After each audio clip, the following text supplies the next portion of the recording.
점심 맛있게 드셨습니까? 아까 전정자 원사님 그러시더라고요. 내가 80이 맞나 싶다고. 그 제가 그랬습니다. 착각한 거 아니세요? 70인데? 그래서 여러분, 우리가 70이든 80이든 90이든 하나님 앞에는 어린아이인 줄 믿습니다.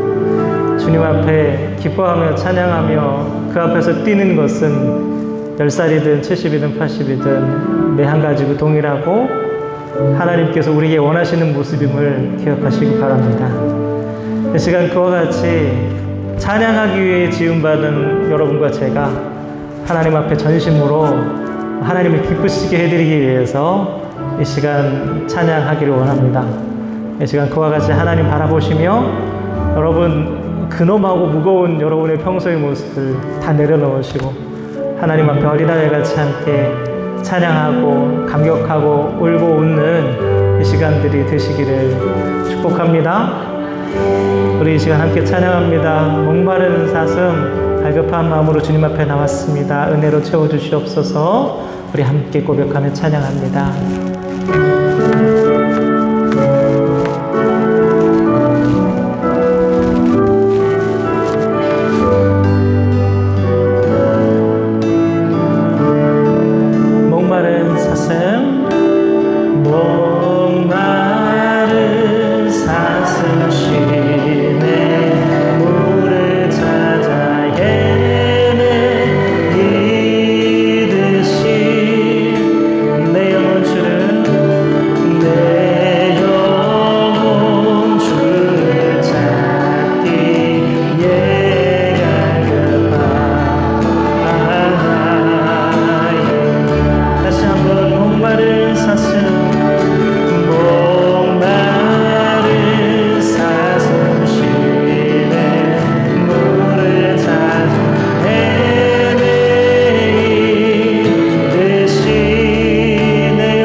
같이 나의 몸 정성 나와셔서 주님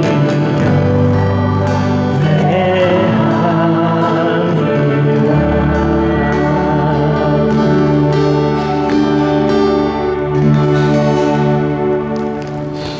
할렐루야. 우리 시간 계속 이어서 하나님 찬양할 때 우리 힘차게 박수치며 우리의 찬양이 영원한 제목이 되시는 우리 하나님 찬양하겠습니다.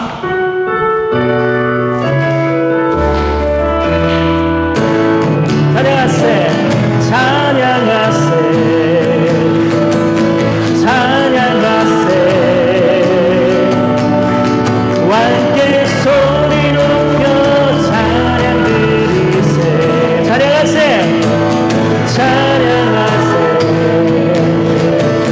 찬양하세.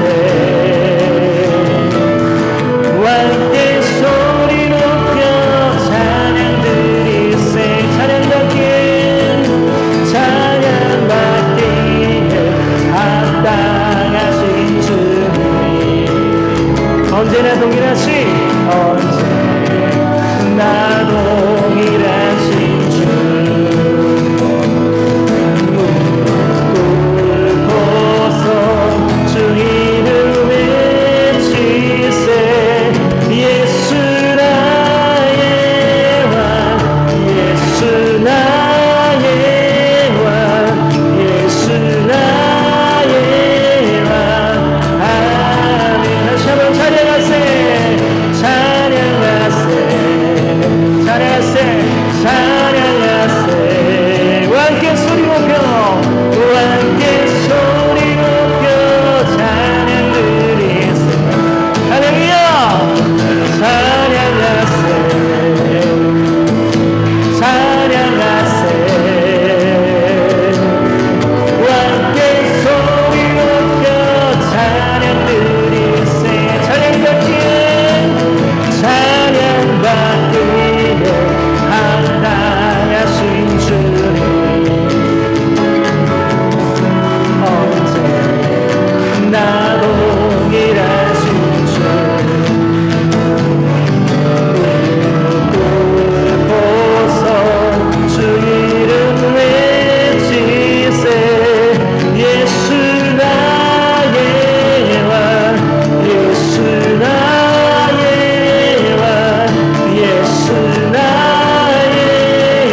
여러분 찬양할 때 기쁘세요? 찬양할 때 기쁘셔야 되는데 너무 심각해요. 제가 누구라고 콕 집어서 얘기를 안 하겠습니다. 네, 시간 마지막으로 찬양하겠습니다. 하나님 앞에 하나님이 물론 제일 소중하시겠지만 그래도 살다 보면 때때로 어느새 하나님만큼 소중해지는 것들이 있어요. 그래서 그것 때문에 때때로 하나님께 죄송하기도 하고 이걸 내려놔야 되는데 라는 마음이 들 때가 있는데도 쉽게 그렇게 되지 않습니다. 오늘 하나님께서 우리에게 요청하고 계세요. 내가 너의 삶에 가장 소중한 존재가 맞니? 너의 삶에 내가 가장 소중해질 때 나에게 내가 가장 가치 있고 가장 보석 같은 존재가 된단다. 이미 우리를 그렇게 사랑하고 계시지만 우리가 하나님을 소중히 여기지 않기에 미처 누리지 못하는 은혜들이 너무 많이 있어요. 오늘 이 시간 하나님 앞에 주님이 우리 삶에 내 삶에 진짜 최고봉이 되신다라는 믿음의 고백과 함께 우리가 주님만큼 소중히 여기는 것을 내려놓는 귀한 시간들이 되기를 소원합니다. 우리 함께 하나님 앞에 찬양하며 나가겠습니다. 내가 주인 삼은 내가 주인 삼은 모든 것 내려놓고 내 주 되신 주 앞에 나가 내가 사랑했던 모든 것 내려놓고 주님만 사랑해. 내가 주인 삼은 모든 것 내려놓고 내 주 대신 주 앞에 나가 내가 사랑했던 모든 것 내려놓고 주님만 사랑해. 주 사랑 거친 풍랑에도 깊은 바다처럼 나를 잠잠케 해. 주 사랑 내 영혼의 반석 그 사랑 위에 서리. 다시 한번 고백합니다. 내가 주인 삼은 주인 삼은 모든 것 내려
시간 함께 기도하겠습니다.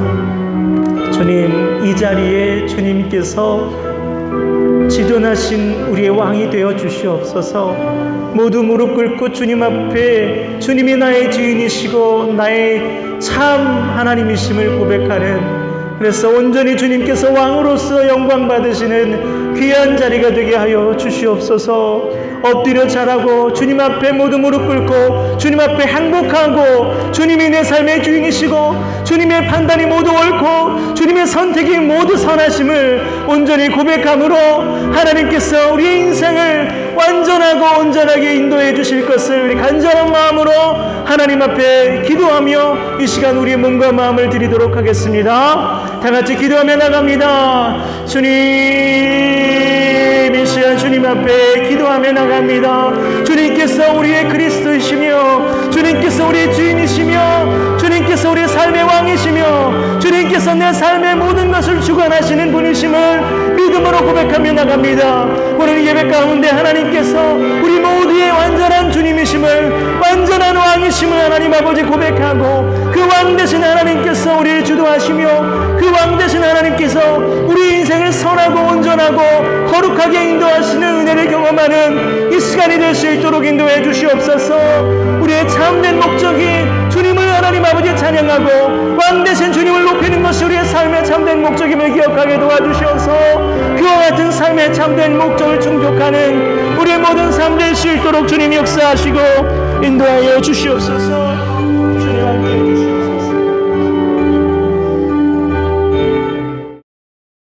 하나님께서 오늘 예배 가운데 주신 말씀은 시편 113편의 말씀입니다. 시편 113편의 말씀입니다. 구약 성경 887면에 있습니다. 이 말씀을 읽으실 때 우리 한 절씩 말씀을 교독을 하겠습니다. 제가 먼저 읽겠습니다. 할렐루야, 여호와의 종들아 찬양하라. 여호와의 이름을 찬양하라.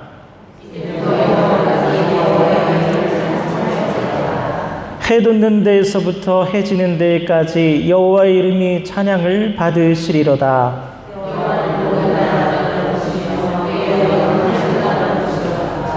여호와 우리 하나님과 같은 이가 누구리요? 높은 곳에 앉으셨으나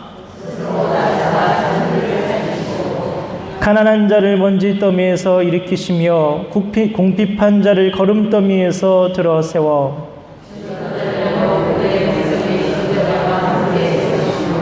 함께 읽겠습니다. 또 임신하지 못하던 여자를 집에 살게 하사 자녀들을 즐겁게 하는 어머니가 되게 하시는도다. 할렐루야. 아멘. 네, 기도하겠습니다. 하나님 아버지 감사합니다. 오늘 이와 같이 하나님 앞에 거룩하게 성일을 구별하여 오전에 예배를 드리고 또 점심을 먹고 또 하나님 앞에 이렇게 기쁘게 찬송하며 하나님께 영광 돌리는 오후 찬양 예배로 드리게 하시니 감사합니다. 이 자리의 귀함을 알고 이 자리가 하나님께서 거하시는 은혜의 자리임을 분별하여 이 자리를 사모하는 모든 예배자들 위해 그 기대대로 그 소망대로 하나님 넘치는 은혜와 넘치는 축복을 허락하여 주시옵소서. 예수님의 이름으로 기도드립니다. 아멘. 할렐루야. 여러분, 이 오후 찬양 예배가 복된 자리인 줄을 구별하시고 이 자리를 사모하신 여러분에게 하나님의 은혜와 크신 복이 있을 줄 믿습니다. 그걸 구별하는 것이 믿음이거든요. 여러분에게 그런 믿음이 있다는 것이 참 복됩니다. 그러면 시편 111편부터 118편은 할렐루야라는 말로 시작하는 일명 할렐루야 시편입니다. 그 중에 오늘 본문 113편은 세 번째 할렐루야 시편입니다. 이 할렐루야 시편의 기자들은 할렐루야 시편을 통해서 모든 신앙 공동체에 있는 사람들을 여호와 하나님을 찬양하는 데 초청을 하고 있습니다. 계속해서 우리 계속 하나님을 찬양하자. 하나님께 나아가자. 하나님은 찬양받으시기에 합당하시다. 우리 성도의 마땅히 해야 되는 찬양이다. 그러면서 계속해서 찬양의 자리로 초청하고 있습니다. 특별히 오늘 본문 113편은 모든 여호와의 종들을 향해 함께 그 높으신 하나님을 찬양하자라고 초청을 하고 있습니다. 오늘 이 자리에 계신 성도님들, 여호와의 종이 맞으십니까? 맞으세요? 네, 맞으시다고 말씀하셨으면 저와 성도들이 여호와의 종이라면 그분의 종으로서 마땅히 해야 될 가장 최우선의 일이 무엇이라고요? 여호와를 찬양하는. 이사야 43장 20절 말씀에서 하나님께서 사람을 창조하신 목적을 기록해 놓으셨어요. 뭐라고 해요? 이 백성은 내가 나를 위해 지었나니 나를 뭐하게 하려 함이라? 찬송하게 하려 함이라. 왜 지어졌다고요? 찬송하라고. 우리가 지음받은 목적이 그거예요. 찬송하는 거. 하나님을 찬송하기 위해서 우리는 지음받았습니다. 여러분 동의하시고 믿으십니까? 예, 그럼 여러분 일상생활에서 얼마나 찬양하고 사세요? 목적에 맞게 살아가십니까? 여러분은 그와 같이 여러분은 하나님을 찬양하는 것이 그 목적이 되는 삶을 살고 있냐? 무엇보다도 우리가 그와 같은 삶을 살기 위해서 먼저 이 찬양이라는 말의 의미를 제대로 알 필요가 있습니다. 여호와를 찬양하라는 히브리어가 할렐루야라는 것을 여러분 알고 계실 거예요. 할렐루가 찬양하라는 맛이고 야가 여호와 하나님을 얘기하는 거예요. 이 할렐루야의 앞부분에 나오는 할랄이라는 말은 자랑하다라는 뜻이 있어요. 즉 찬양이란 기본적으로 우리 하나님과 또 하나님 때문에 내가 지금 누리고 있는 것들에 대해서 막 자랑한다는 뜻이에요. 즉 하나님으로 인해서 자랑할 일이 자꾸만 많아진다는 것은 그 성도의 삶이 찬양의 삶과 가깝다라는 뜻입니다.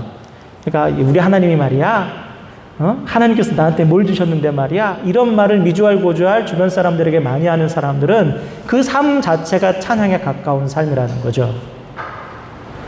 이보다 여러분 좀 더 넓고 본질적인 의미로서의 찬양이란 성도의 삶의 시작부터 그리고 결국에 이르기까지 하나님이 그야말로 완전하시고 완벽하시고 실수하지 않으시는 하나님이셨다라는 고백하는 것이 바로 찬양의 삶이에요. 여러분 때때로 그런 생각 안 드세요? 이번만큼은 하나님이 뭔가 잘못하신 것 같아. 이거는 아닌 것 같은데. 근데 여러분 이러한 의혹과 이러한 의심들을 누르고 그래도 하나님께서 뜻이 있으셔. 하나님은 실수하지 않으셔. 완벽하셔. 라고 믿음으로 고백하는 것이 성도의 찬양입니다. 여러분은 그렇게 하나님 앞에 그러한 찬양을 여러분의 삶으로 드리고 계십니까? 날 구원하신 주 감사라는 찬양 아시죠? 그 가사를 살펴보면 응답하신 기도 감사, 또 뭐 감사? 거절하신 것도 감사. 아름다운 장미, 향기로운 장미 감사하지만 또 모두 감사? 따가워. 날카로운 가시도 감사. 우리 삶에 복이라고 여겨질 만한 것들만 골라서 감사하는 것이 아니라 때때로 고난이고 저주 같은 느낌이 들 만한 그 일들까지도 하나님 앞에 이것은 하나님께서 나를 선하게 인도하시는 믿음의 과정이다 라고 고백할 수 있게 되는 것, 그게 바로 성도의 모습이고 성도의 찬양이라는 거예요. 여러분 음성 신호 있잖아요. 그러니까 노래를 찬양을 막 부르면 음성 신호로 어떻게 잡히냐면 이렇게 일자로 쫙 잡히는 게 아니에요. 어떻게 잡혀요? 요렇게 올라갔다 내려갔다 올라갔다 내려갔다 올라갔다 내려갔다. 우리 인생의 굴곡이 그렇잖아요. 올라갈 때가 있고 바닥으로 떨어질 때가 있고 올라갈 때가 있고 바닥으로 떨어질 때가 있고. 그런데 그 모든 삶이 올라가는 것만 찬양이 아니라 올라갔다 내려가는 것까지 이렇게 파동이 있는 것이 바로 우리의 음성이고 우리의 찬양이라는 거예요. 그것을 기억하시. 자, 그러면 여러분은 그와 같이 우리 전생애를 통해서 찬양하는 자로 지음받은 그 성도로서 살아가고 계시냐는 말이에요. 시편 기자는 오늘 여호와의 종된 저와 여러분에게 하나님께서 깨닫게 하시는 그 은혜의 감격 속에서 할렐루야를 외치면서 이와 같은 진정한 찬양의 삶으로 우리를 초대하고 있어요. 그냥 입으로만 그냥 그때 기분 좋을 때만 흥얼거리지 말고 진짜 찬양의 삶을 살아봐라. 그렇게 초청하고 있는 거예요. 1절에서 4절 말씀 다 같이 한번 크게 읽도록 하겠습니다. 읽겠습니다. 할렐루야. 여호와의 종들아 찬양하라. 여호와의 이름을 찬양하라. 이제부터 영원까지 여호와의 이름을 찬송할지로다. 해 돋는 데에서부터 해 지는 데까지 여호와의 이름이 찬양을 받으시리로다. 여호와는 모든 나라보다 높으시며 그의 영광은 하늘보다 높으시도다. 아멘. 그런 말씀에서 시편 기자는 우리를 여호와의 종들이다라고 불러요. 그리고 여호와의 종들이라면 마땅히 모든 순간 여호와의 이름을 뜨겁게 찬양해야 된다라고 강변하고 있어요. 그러면서 찬양하는 자로 지음받은 성도, 여호와의 종들은 특별히 세 가지의 모습으로 하나님을 찬양해야 된다는 것을 말씀을 통해서 번면하고 있습니다. 자, 먼저 첫 번째는 여호와의 종들은 하나님을 찬양하되 지금부터 언제까지 찬양하라고요? 언제까지? 죽을 때까지? 영원까지 찬양하라고 말해요. 1절 다시 한번 읽겠습니다. 1절 시작. 할렐루야. 여호와의 종들아 찬양하라. 여호와의 이름을 찬양. 2절 이제부터 영원까지 여호와의 이름을 찬송할지로다. 아멘. 여러분, 이 말씀을 통해서 우리가 알 수 있는 중요한 사실이 있어요. 하나는 하나님을 찬양하면은 횟수나 기한이 없어요. 10번 했으니까 충분하지. 그게 아니에요. 한 10년 해왔으니까 충분하지. 그게 아니에요. 제가 아주 어릴 때부터 이렇게 찬양 사역을 했어요. 딱 중학생, 고등학생 때부터. 이 어른들이 이렇게 모아놓고 딱 요만한 교회에서 기타 메고 여기 딱 나와서 하나님을 찬양합시다! 그러면서 어른들 앞에서 막 뛰고 막 그러면서 막 찬양을 인도했어요. 그때 너무 좋았는데 교육전도사가 되고 나중에 커서 그리고 전도사가 되고 부목사가 되고 하는데 거의 한 20몇 년 동안 늘 찬양을 그렇게 했어요. 찬양 인도를. 근데 어느 순간 내가 언제까지 이거 찬양하나? 목사가 되고 머리가 희끗희끗해져 이러고 있네. 그러면서 그러면 졸업하고 싶다는 생각이 들더라고요. 근데 어느 순간 그런 생각이 들었어요. 야, 찬양의 졸업이 어딨냐? 뭐라고 해요? 영원토록 찬양하라고. 그래서 반성을 했어요. 영원토록 찬양하는 거를 그까짓 20몇 년 했다고, 30년 좀 했다고, 그렇구나. 여러분, 언제까지 찬양하라고요? 영원토록. 그러면 왜 영원토록 우리는 찬양해야 될까요, 주님을? 여러분, 그 말이 무슨 뜻이냐면 하나님을 찬양할 이유와 제목이 끝도 없이 많다는 뜻이에요. 하늘을 두루마리 삼고 바다를 먹물 삼아도 하나님의 한없는 사랑 다 기록할 수 있어요, 없어요? 없으니까 영원히 찬양하는 거예요. 계속해서 똑같은 걸 찬양하는 게 아니라 아무리 찬양해도 그 제목이 마르지가 않을 만큼 하나님이 우리에게 베푸시는 은혜가 영원하다, 크다, 많다라는 뜻이 바로 영원히 찬양하라는. 두 번째는 여러분, 성도에게 영원히 찬양하라는 거, 여러분 그 무슨 뜻일까? 여러분 영원히 사세요? 여러분 몇 살까지 사세요? 모르겠네요. 100살까지 살면 많이 사나요? 100살도 잘 못 사는데 영원히 찬양하라는 말은 뭐예요? 무슨 뜻이겠어요? 내가 너희에게 영원한 생명을 주겠다. 영생을 줄 테니 영원히 찬양하자. 그런 뜻이에요.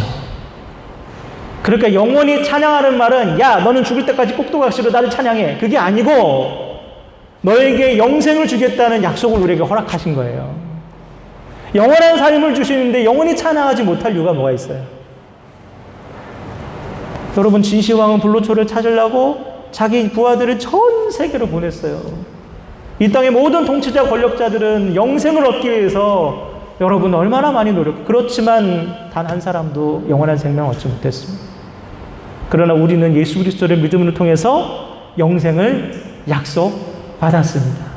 그렇기 때문에 우리는 영원히 찬양하는 거예요. 한신학대학교 교수님이 꿈을 꿨습니다. 어느 날. 여러분, 찬양 별로 평소에 잘 안 하고 무뚝뚝한 분들 잘 들으세요. 천국문 앞에서 베드로를 만났어요. 교수님. 교수님한테 베드로가 이보게, 자네 잘 부르는 찬송이 있으면 내 앞에서 한번 불러보게 라고 했대요. 그런데 이 교수님이 순간 크게 당황했어요. 왜 당황했을까? 평소에 찬양을 잘 안 불러요. 성경을 연구하거나 학생 가르치는 건 자주 했어도 뭐 교수 체면에, 점잖은 교수 체면에 무슨 찬양을 맨날 부르고 사나. 입을 딱 다물고. 그런데 베드로가 막상 찬양을 부르려니까 생각나는 게 하나도 없는 거예요. 베드로가 그 순간 크게 화를 내면서 교수님을 나무랐어요. 아니 도대체 뭐 하느라고 찬송하나 아는 게 없나. 천국 생활에서 찬양이 얼마나 중요한데 어떻게 찬송 하나 제대로 알고 있는 게 없나. 이 베드로의 호통 소리와 함께 교수님이 꿈에서 깼대요. 그 이후로 교수님이 어떻게 했을까요? 열심히 찬양을 배워서 평소에 뭐 어디 가서도 찬양을 흥얼흥얼거리면서 은혜로운 생활을 보냈다고 합니다. 여러분, 우리가 천국 가서 할 일이 뭐가 있겠어요? 찬양밖에 없어요. 여기서 너무 찬양 안 부르시고 무뚝뚝하신 양반들은 거기 가면 어색어색하고 잘 안 돼요. 베드로한테 혼나시기 전에 찬양하는 여러분 삶이 되기를 주님의 이름으로 축복합니다. 사랑하는 성도 여러분, 성도의 영원한 생명은 하나님을 향한 영원한 찬양을 위해서 주어진 거예요. 그리고 그 영원한 찬양의 시작은 항상 언제부터일까요? 지금부터 여러분 이제 찬양하십니다. 지금부터 여호와의 종이신 성도 여러분, 영원까지 하나님을 찬양하시는 복된 성도가 되기를 축복합니다. 아멘. 자, 두 번째로 시편 기자는 여호와의 종인 성도는 어디에 계신 주님을 찬양하라고요? 어디에? 높이 계신 주님을 찬양. 5절 말씀 보겠습니다. 5절 시작. 여호와 우리 하나님과 같은 이가 누구리요? 높은 곳에 앉으셨으나. 아멘. 어디에 앉으셨다고요? 높은 곳에. 시편 기자는 하나님께서 여호와의 종들에게 영원히 찬양을 받으셔야 될 이유가 있는데 그것이 바로 이 세상에 하나님같이 높으신 분이 없기 때문이다. 그렇게 말하고 있어요. 제가 초등학교 시절에 친구들하고 버스를 타고 여의도에 간 적이 몇 번 있어요. 초등학교 3, 4학년 때 버스 타고 한 1시간 반 걸렸던 것 같아요. 저 강북에서. 이제 여의도 도착하니까 거기서 제일 높은 빌딩이 어디예요? 당시에 63빌딩이었어요. 63빌딩 딱 가가지고 애들하고 가서 그 밑에 딱 가서 딱 올려보니까 까마득한 거예요. 저절로 무슨 소리가 나와요? 이야. 저절로. 이 어린 마음에도요, 그 까마득하고 거대한 건물 아래에 있는 내가 너무 작고 초라하게 느껴지는 거예요. 그리고 너무 대단하게 느껴지는 거예요. 성도 여러분, 여호와의 종에게서 진정한 찬양이 나오는 순간이 언제인 줄 아세요? 바로 이렇게 하나님이 크고 위대하심을 실감하게 될 때, 내가 작고 초라하다는 것을 깨닫게 될 때 그제서야 비로 찬송이 나오는 거예요. 하나님의 크심을 알고 나의 작음을 아는 것이 찬양이에요. 만일 여러분 여호와의 종의 입에서 좀처럼 찬양이 나오지 않아요. 그리고 시원치 않게 나와요. 그렇다면 그것은 단 한 가지 사실을 의미합니다. 바로 내가 하나님의 크심을 느끼지 못하고 있다. 잖아요. 내가 이 체면에 뭐 그냥 박수 치고 찬양하고 그러나 하나님이 여기 계셔보세요. 크고 위대하신 하나님 계신다고 해보세요. 춤추고 난리 나고 찬양할 거예요. 왜 못해요? 내가 커서 하나님이 작게 느껴져서 창피해요. 교만해지면 찬양할 수 없어요. 어릴 때는요, 여러분 아버지 생각해보세요. 아버지. 어릴 때는 아버지가 그렇게 커 보이잖아요. 크고 힘세고 지혜롭고 뭐든지 다 잘할 것 같은 우리 아버지 늘 올려다보면서 와, 우리 아빠 최고야 라고 생각했고는 다 우리 아이들이잖아요. 그렇게 뿌듯했던 그 감정들이 어느덧 성장해서 아빠만큼 커지거나 아빠보다 더 커져버리면 어떻게 돼요? 다 사라져버려요. 그러면서 아버지한테 건방지게 굴기 시작하죠. 아버지가 뭘 알아요? 우리 아버지 무식해. 우리 아버지는 요즘 세상을 몰라. 성도 여러분, 하나님 앞에서 그와 같은 태도를 보이는 이들이요 분명히 있어요. 어쩌면 저와 여러분의 모습일지도 몰라요. 신앙생활 오래 하고 머리 좀 굵었다고 하나님 더 이상 올려다보지 않아요. 예배도 건성건성, 찬양도 건성건성, 뭐든지 건성건성, 말년병장처럼 그냥 건성건성. 그런 이들을 향해서 오늘 시편 기자가 그렇게 말합니다. 여호와 하나님은 너희보다 높은 곳에 계신다. 너희가 감히 우러러보기도 어려울 만큼 그분은 높은 곳에 계시는 분이다. 너희는 그분에 대한 경외심을 다시 갖춰라. 그분의 크심과 위대하심을 실감해라. 그리고 교만으로 멈추었던 너희들의 찬양을 다시 회복해라. 이게 바로 시편 113편의 말씀이라는 거예요.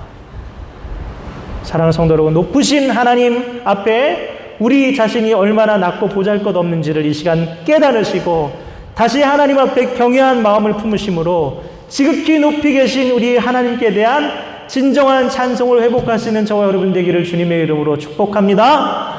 아멘. 자, 이제 마지막으로 우리 시편 기자는요, 여호와의 종인 우리 성도가 찬양해야 할 이유로서 가장 높이 계신 존귀한 그 하나님께서 가장 낮고 비천한 우리들에게 내려오셨기 때문이다 라고 말하고 있어요. 가장 높은 곳에 계신 그분이 무슨 이유인가는 모르겠지만 내려오셨어. 그 내려오신 것을 찬양하라고 하고 있어요. 자, 무슨 이유인지 보겠습니다. 우리 6절, 7절, 8절, 9절 함께 읽겠습니다. 시작. 스스로 낮추사 천지를 살피시고 가난한 자를 먼지 더미에서 일으키시며 궁핍한 자를 거름더미에서 들어세워 지도자들 곧 백성의 지도자들과 함께 세우시며 또 임신하지 못하던 여자를 집에 살게 하사 자녀들을 즐겁게 하는 어머니가 되게 하시는도다. 할렐루야. 아멘. 읽으신 말씀에서 시편 기자는 가장 높은 곳에 계신 크고 위대하신 하나님께서 가장 비천하고 낮은 자를 위해 내려오시는 분이다 라고 말하고 있어요. 거기서 에헴 하고 있는 것이 아니라 내려오신다.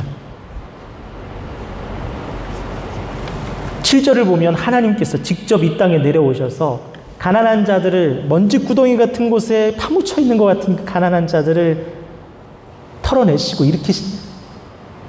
궁핍한 자를 거름더미 속에 냄새나는 거름더미 속에 처박혀 있는 것 같은 시궁창에 처박힌 것 같은 인생들을 손을 더러움을 묻혀 가시면서 꺼내 주신다는 거예요. 성도 여러분, 우리가 살고 있는 이 세상이 어떤 세상입니까? 권세 있고 힘 있는 이들이 가난하고 약한 자들을 무시하고 천대하는 것이 그렇게 이상하지 않은 세상이죠. 같이 죽음을 당했는데 똑같이 죽었는데 약자들은 억울함을 신원받지 못하고 아직도 냉동 창고 속에서 장례도 치르지 못한 채 있는데 힘 있는 자들은 자기 조금 마음에 상처난 것 가지고 고소하고 고발하고 별짓을 다 하잖아요. 그런 세상이에요. 그리고 2000년 전에 로마 식민지인 유대 땅은 이 지금보다 훨씬 더 일그러진 세상이었을 겁니다. 그런데 주님께서 바로 그 일그러진 이 세상 한복판에 그 하늘 보좌의 그 높은 곳의 영광을 다 버리시고 가장 비천하고 가장 더럽고 가장 시궁창 같은 곳에 오셔서 우리를 만나주셨다. 우리와 함께 하셨다. 예수님께서 베들레헴의 말구유에 냄새가 풀풀 나는 말 먹이통에서 태어나셨을 그 순간에 천군 천사들이 나타나서 바로 그 비천한 자리에 내려오신 주님을 찬양하기 시작했어요. 누가복음 2장 13절에 14절 말씀 읽어볼까요? 시작. 호련히 수많은 천군이 그 천사들과 함께 하나님을 찬송하여 이르되 지극히 높은 곳에서는 하나님께 영광이요 땅에서는 하나님이 기뻐하신 사람들 중에 평화로다 하니라. 아멘. 이게 우리가 성도가 구원받은 성도가 평생 해야 될 찬양입니다. 여러분, 먼지더미 속에서 거름더미 속에서 굴러다니던 저희들에게 찾아오신 주님을 향한 찬송이 바로 이 찬송이에요. 이것이 바로 우리에게 내려오신 또는 우리와 함께 하신 하나님을 향해 마땅히 드려야 될 찬양. 가난이라는 먼지더미 속에서, 궁핍이라는 걸음더미 속에 파묻힌 우리 비천한 인생들을 다시 일으켜 세우기 위해서 저 높은 하늘에서부터 내려오신 주님, 그 주님을 찬양하라. 여러분, 한편으로 이 땅에 내려오시는 주님을 찬송하지 못할 사람도 있습니다. 그 사람은 누굴까요? 하나님 없이도 잘 사는 사람. 하나님이 계시면 오히려 불편한 사람입니다. 누굴까요? 세상 통치자요, 권력자요, 압제자들이 그럴 것입니다. 그들에게는 내려오시는 주님이 소망이 아니고 근심이고 장애물이 될 것입니다. 교만한 자들은 내려오시는 주님을 찬양할 수 없고 오히려 그 주님을 십자가에 못 박게 될 것입니다. 우리는 다 알고 있지 않습니까? 사랑하는 성도 여러분, 여러분에게는 이 내려오시는 주님이, 우리와 함께 계시는 주님이 소망입니까? 아니면 근심입니까? 우리에게 오신 주님으로 인해서 우리가 지금 하고 있는 여러분의 모든 헌신이 여러분의 기쁨과 소망이 되십니까? 아니면 수고와 성가심이 되십니까? 아휴, 이거 언제까지 해야 되나? 라는 생각하십니까? 여러분, 우리 자신을 돌아보시면서 우리 주님께 진정한 감사와 찬양을 회복하는 여호와의 종들로 회복되시기를 주님의 이름으로 축복합니다. 말씀을 마무리할게요. 우리가 즐겨 부르는 찬송 94장이 있습니다. 우리 한번 확인해 볼까요? 94장? 94장.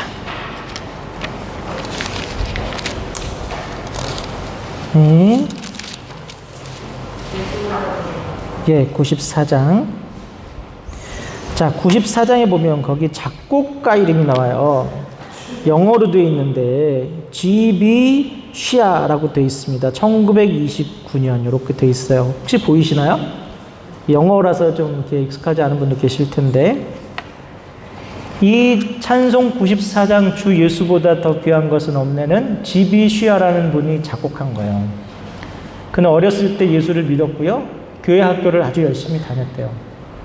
그런데 세상에서 출세하고 돈을 좀 많이 벌면서 점점 그 마음 속에서 예수님이 멀어졌습니다. 시카고 방송국의 그 연출가, PD였고 또 동시에 가수이기도 했대요. 그래서 엄청난 돈을 많이 벌었답니다. 그러면서도 늘 마음이 좀 허전하고 좀 불안한 감이 있었대요. 출세를 하면 할수록 오히려 마음이 불안해졌대요. 그런데 어느 날 문득 생각이 나서 성경을 꺼내서 읽다가 갑자기 어릴 때 믿던 그 예수님에 관한 추억과 향수가 되살아나기 시작했대요. 그리고 나 지금 인생을 낭비하고 있지 않나? 라는 생각이 들어서 어느 말씀 집회에 참석을 했답니다. 거기서 예수님을 다시 만나게 됐어요. 그리고 헌신을 다짐하게 됐습니다. 그런데 그렇게 헌신을 딱 다짐하고 집으로 돌아오는 순간 전화가 따르릉 왔어요. 방송국이었어요. 뭐라고 전화가 왔냐면 다시 전속 계약을 맺으면 지금까지보다 몇 배의 수익을 보장해 주겠다라는 전화였어요. 주님을 다시 따라보겠다고 했는데 전화가 바로 온 거예요. 그때 이 GB 쉬아는 나는 이제부터 내 모든 재능을 하나님의 영광만을 위해 쓰기로 작정했습니다 라고 하면서 거절했다고 합니다.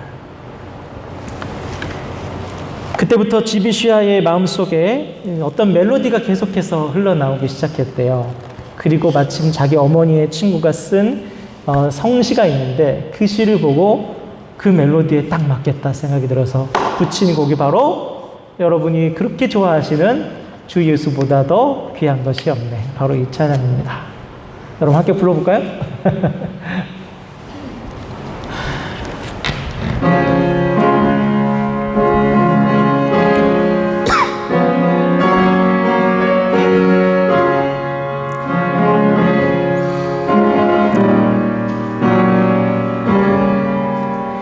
주 예수보다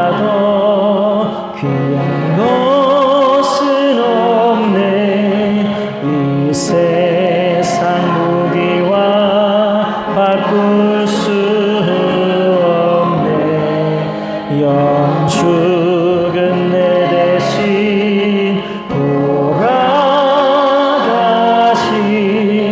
그 놀라운 사랑 잊지 못해. 세상 즐거움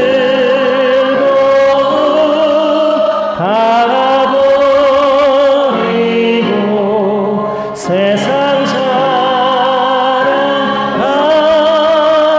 가버렸네. 주 예수보다 더 긴 것은 없네. 예수밖에 없네. 우리 3절 한 번 더 하겠습니다. 주 예수보다 더 긴 것은 이 세상 행복과 이 세상 행복과 바꿀 수 없네. 유혹과 핍박이 몰려와도 주 섬기는 내 맘 평치. 세상 즐거움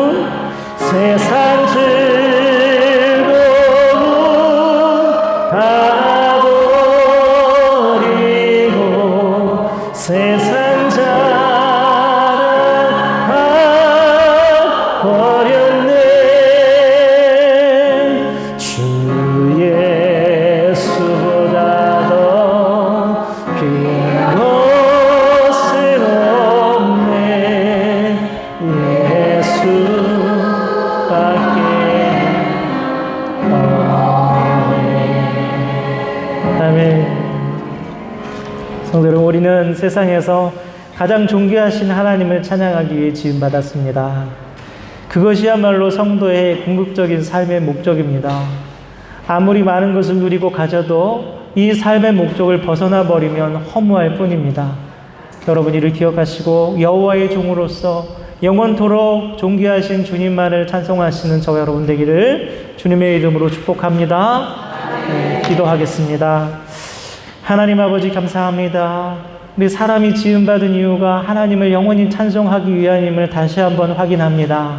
하나님, 이 시간 그동안 우리의 찬양이 하나님 앞에 온전하지 못하고 대강대강 건성건성이었다면, 감사를 잃어버리고 정말 진심을 상실한 찬송이었다면, 주님, 우리에게 주신 영원하신 하나님의 은혜, 그 기쁘시고 한이 없으신 하나님의 사랑을 다시 한번 실감케 하셔서 하나님께 진심의 찬양을 드릴 수 있도록 도와주시고, 영원히 마르지 않는 제목으로 하나님을 찬양하는 우리가 될 수 있도록 인도하여 주시옵소서.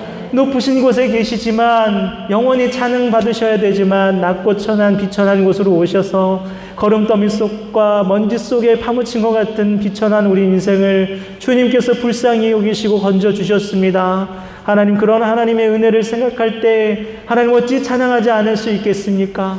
하나님 아버지, 이 세상 그 무엇보다도 소중한 그 주님의 은혜를 생각하며 평생의 삶을 찬양으로 채워가는 복된 우리 성도가 다 될 수 있도록 인도하여 주시옵소서. 예수님의 이름으로 기도드립니다. 아멘.